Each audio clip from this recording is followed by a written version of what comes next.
Hi అండి, welcome back to my channel. Varalakshmi వ్రతం పూజ కోసం సారీ తీసుకుందాం అనేసి అయితే మద్దెలపాలెం సిఎంఆర్కి వచ్చానండి. మీరందరూ కొనేసుకున్నారా పూజకు కావాల్సినవన్నీ? నేనైతే స్టార్ట్ చేశాను తీసుకోవడానికి.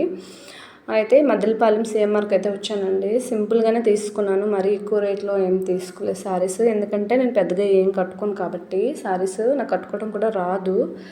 అందుకనే తీసుకున్నాను. నా చీర ఎలా ఉందో కూడా మీరు కామెంట్ సెక్షన్లో కామెంట్ చేయండి. చూడండి, శారీస్ అయితే బాగున్నాయి సింపుల్గా. నేనైతే సింపుల్ శారీసే తీసుకున్నాను. పెద్దగా ఏం అంత లైక్ అవ్వలేదండి. నేనైతే ఫ్యాన్సీ టైప్లో సింపుల్గానే తీసుకున్నాను. నాకు ఇలా వర్క్ హెవీగా ఉన్నవైతే నచ్చవు, సింపుల్గా నచ్చుతాయి. అలాగే నేను ఏ శారీ తీసుకుంటానో మీరు కామెంట్ సెక్షన్లో కామెంట్ చేయండి ఫ్రెండ్స్. ఇయర్ రింగ్స్, శారీస్ కూడా తీసుకున్నాను నేను. అన్నీ సింపుల్గానే ఉంటాయి, మరీ ఎక్కువ అయితే నేను తీసుకోలేదు. కానీ ఇంటికి వచ్చాక నాకు బాగా ఈ బొమ్మ కట్టిన శారీ అయితే నచ్చింది, తీసుకుంటే బాగుంది అనిపించింది. ఈ శారీస్ అయితే 3000 అండి స్టార్టింగ్. ఇదిగోండి, ఇయర్ రింగ్స్ అయితే ఎక్సలెంట్గా ఉన్నాయి. నేను ఒక పెయిర్ అయితే తీసుకున్నాను. ఇంతేనండి నా వ్లాగు. మీరంతా కొనేసుకున్నారా శారీస్? కామెంట్ సెక్షన్లో కామెంట్ చేయండి ఫ్రెండ్స్.